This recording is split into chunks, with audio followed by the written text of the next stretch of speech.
Hello, YouTube, and welcome to a new short feature video we're trying out, which we are imaginatively calling mini reviews. So, I am Jay, and as always, I'm joined by Eddie. Hello. And this episode, we're talking about a game which we were given for free, very kindly. We were given a Steam key for to try out, and we've just had a little half an hour play on it, haven't we?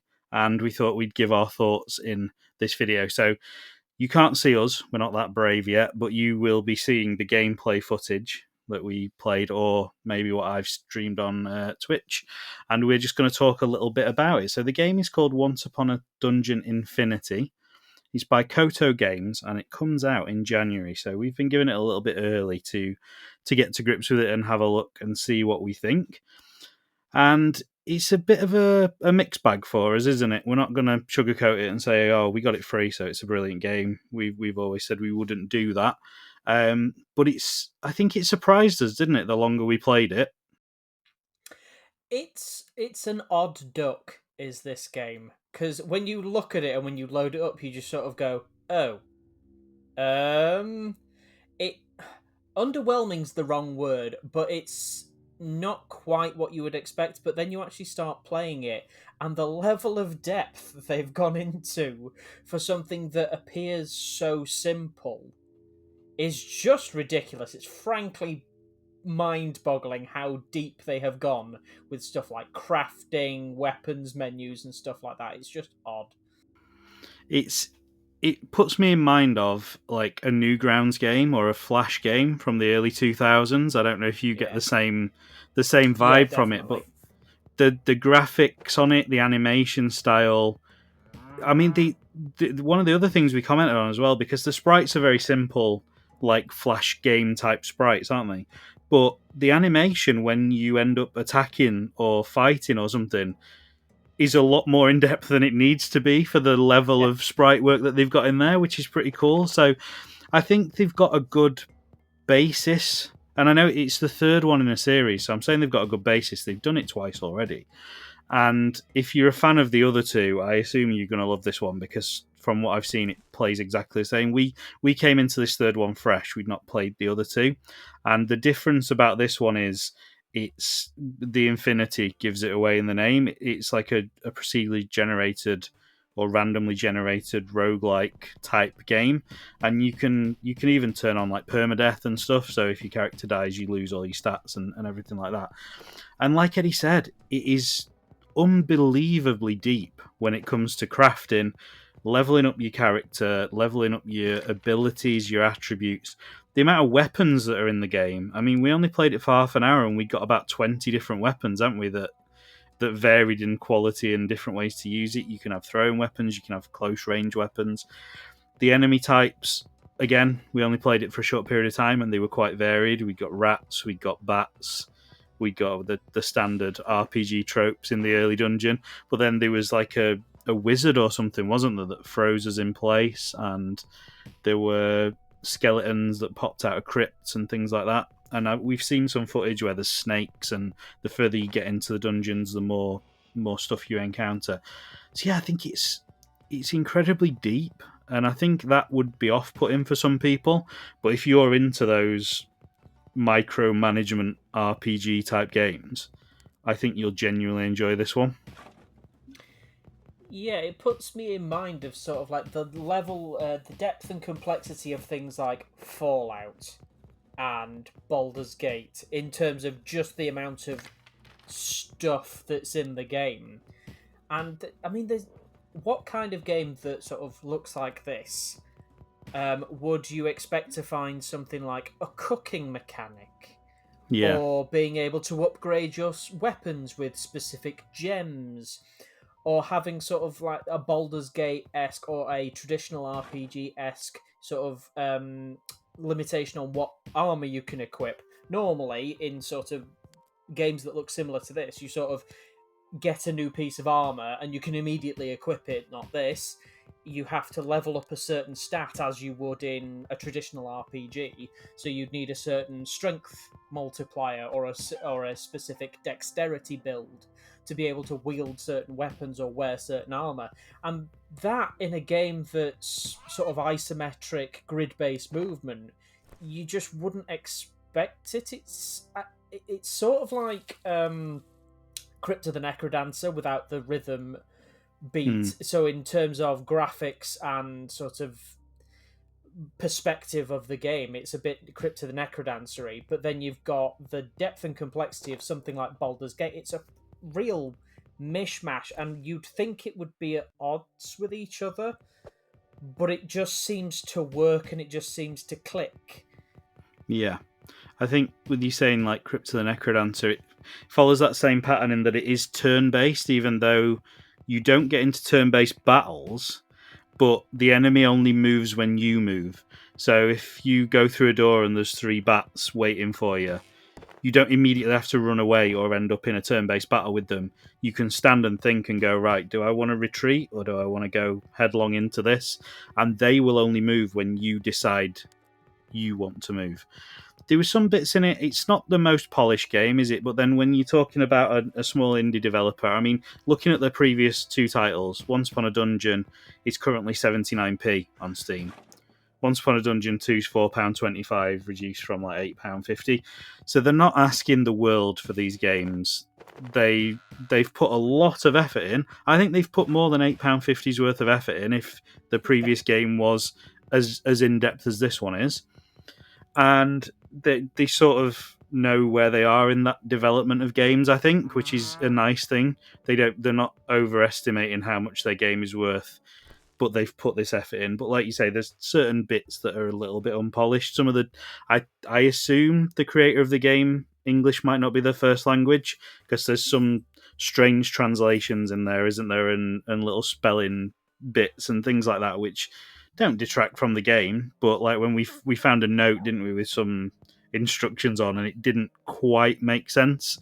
You could sort of piece it together, but it wasn't quite fully what you'd expect. So there's bits like that. The fact that you literally punch anything you come into contact with is an interesting choice. I don't know if you can turn that off in the menus, but you literally, as you press forward, if there's something in your way, your character's first reaction is to just start punching it. Trees, people, an ox we punched by accident. Yeah. So you have to be a bit conscious of that. But yeah, I quite enjoyed it in the end. It grew on me. It definitely grew on me. When we first put it on, I thought, this isn't my kind of game at all. I'm not going to enjoy this. And then we looked at the clock and we'd been playing it for half an hour, and it went by like that, didn't it? It was quite enjoyable. So yeah, I wouldn't.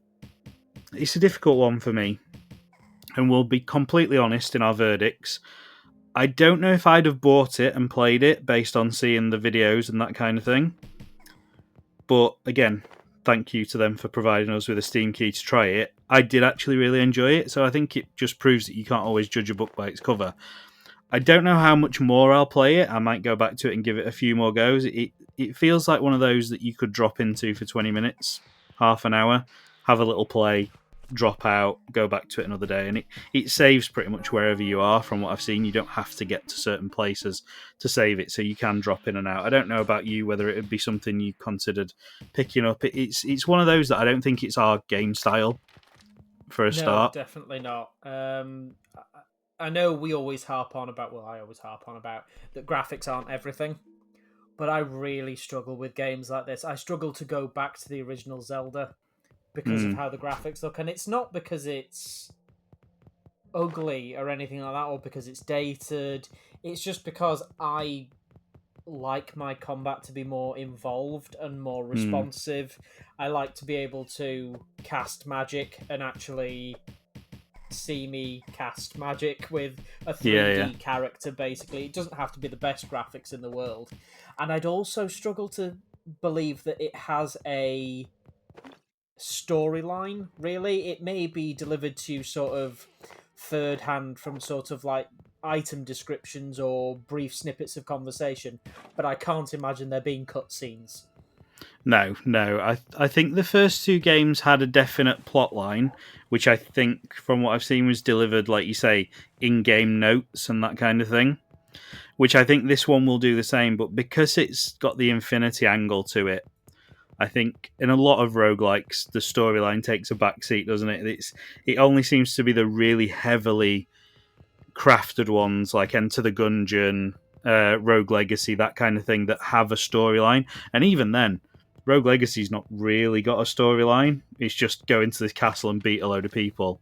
Binding of Isaac, again, it's sort of got this overarching religious plot about his mum treating him as like a sacrifice and stuff, but it's not, that has cutscenes and it's not particularly in depth, is it? So it is a lot about the gameplay with these kind of games, and it is quite fun. But like you say, it's not ugly, but it's not really appealing to the eye either. I think it suits the type of game it is, the style that it's in. Like I say, it reminds me of a Flash game from that I'd sort of play on Newgrounds in like the mid 2000s, which I got loads of fun out of. So I'm not knocking it. I just don't think for us it's probably something we choose to play. But I will probably give it another go, and it's obviously going to develop from where we've played it as well, because this is a pre-release build. But if you do like these types of games, so really micromanagement of RPG, the sort of interesting turn-based combat that isn't, I've not seen that implemented in many games, where if you freeze, everyone else freezes, and it relies on you to move to make everything else move. I did like that. I've not seen that much before. I like the level of loot. There's so much loot in it, and I think to your point about having to level up to equip certain things, you can also find weapons where you can't use them until you've found a book to research them, which I think is really cool, because you need to find those two parts before you can use this super powerful weapon. So you might find a really powerful weapon straight away, but until you find that book, which I presume it's all random. So you could find them next to each other in two chests, or it could be you find one the first second in a dungeon and the last one just as you're about to finish the game. It could literally be that spread out.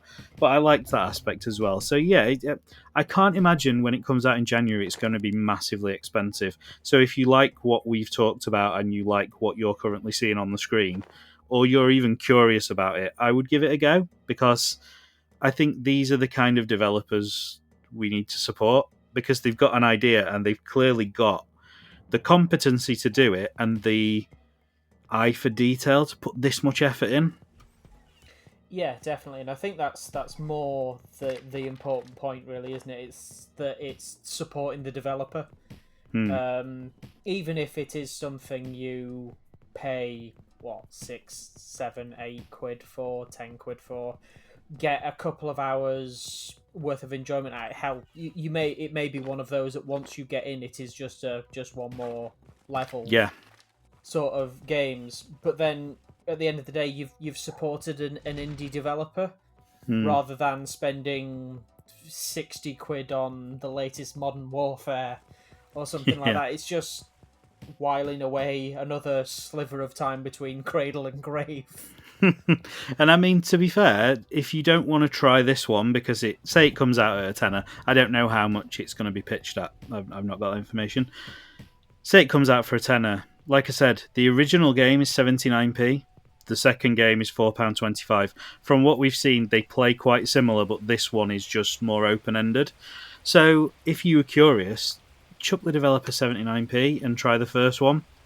Yeah. And you never know, you might get hooked on it and end up wanting to play 2 and this one as well. There's even a demo of the second one on Steam if you want to try it out and see if you like it. But yeah, I'd encourage support for developers such as these, which is why we want to do this series of episodes as well, because we've been offered keys like this, and to get these on a podcast and fully recorded and edited before the game comes out is sometimes quite difficult for us, whereas to do this is a lot quicker. We can get this out and turn it around quicker. So we're going to aim to do these little mini reviews, I suppose, although this one's turned into a bit of a longer one than I expected. We aim to do these a little bit more and try and, yeah, if people offer us something to try, we obviously want to give something back and give our honest opinion, which I think we've done in this. We've not come on and gone, oh, it's the best game ever. It's don't go and play Indiana Jones. Go and play this. It's fantastic. We've been honest. There's fun to be had here, especially if it's your type of game. Yeah, but conversely, we haven't sat here and gone, Jesus Christ, it's shit. Yeah. You're one or the other, depending, because it's free. You have no obligation one way or t'other, really.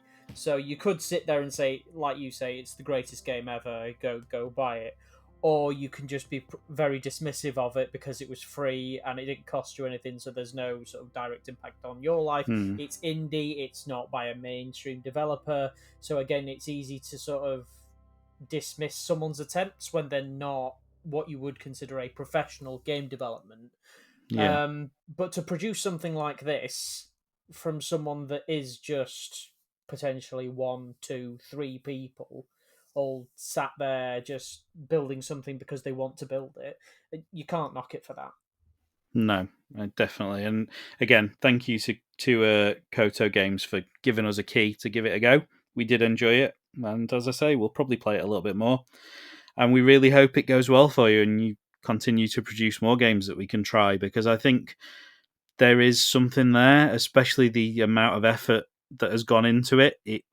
It doesn't initially show, like Eddie said, when you first load it up. You might think this looks like a game from the mid 2000s. It was a Flash game, as I've said. But within a couple of minutes of playing it, you actually realise, wow, there's a lot to this. They've put a lot of effort into this, and it's paid off, I suppose, in terms of how deep everything is. So yeah, we'll stop rambling on now, but thank you for listening, and hopefully we'll be doing a few more of these episodes. And yeah, that'll be goodbye from me. And goodbye from me.